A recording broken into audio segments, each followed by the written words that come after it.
Com certeza. Quantas vezes a gente tá lá querendo consumir e aí conteúdo... você tá vendo pula, o anúncio, pula. Então, até porque, né, redes sociais, o nome já diz, rede social, né? Estamos falando de relações humanas, né? Porque, gente, nós como pessoas, nós apoiamos um ao outro, a gente apoia que o outro ganhe dinheiro, consiga, isso é uma relação muito interessante dentro da internet, né? E colocando assim, a internet, ela é um meio, apesar do meio ser a mensagem, mas a internet, ela é um meio. A democratização é justamente termos nossas vozes, estarmos ali. É o que dá a nossa autoridade, né? E o que também se transforma o nosso desafio.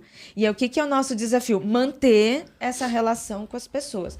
A partir do momento que vira só propaganda, as pessoas também deixam de consumir. E isso é natural. Eu vou deixar de consumir por mais que eu goste, né? A gente está vendo isso nas redes sociais. Ok, legal. É muito bom que eu faça isso, é muito bom que a gente faça isso, é muito bom que a gente se atinja.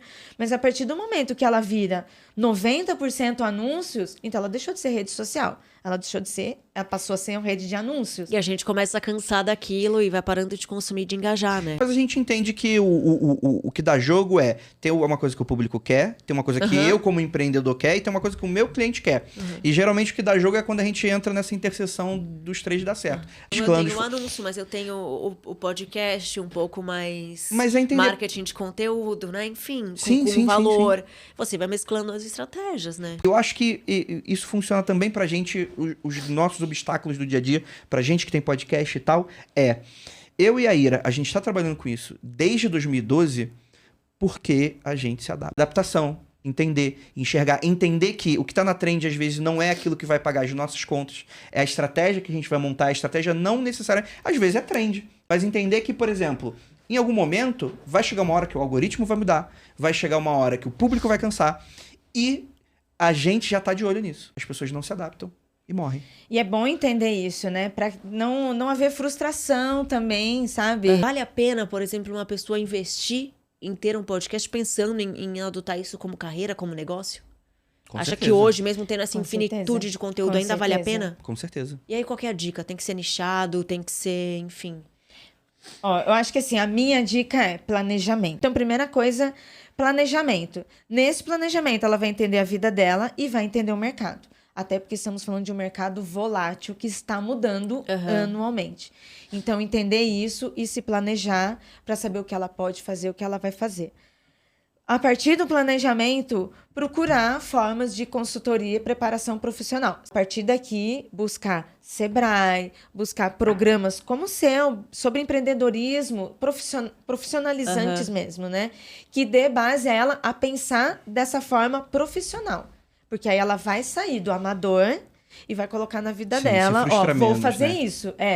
Vou fazer isso, então vou me preparar. Como a pessoa se prepara para fazer um vestibular, como a pessoa se prepara para prestar um concurso, como se eu tivesse que abrir um restaurante, eu vou ter que estudar sobre restaurantes. Então, se ela vai entrar no meio do audiovisual, ela vai se planejar, estudar sobre essa área para saber onde que ela vai.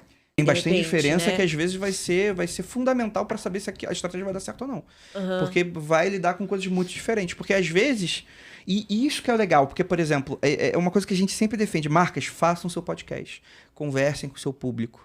E é isso que às vezes a gente bate muito na tecla. Aí vem aqui, faz aqui, mas também não tem um trabalho de marca, de gestão de marca, posicionamento. Não contrata um influenciador, qualidade qualquer pessoa. De vídeo, de áudio, né? Enfim, e principalmente para uma marca nela. Se uma coisa é... Eu em casa, ir amadora, estou sem dinheiro, não tenho nada, estou tentando a minha vida, colocar uma câmera e começar.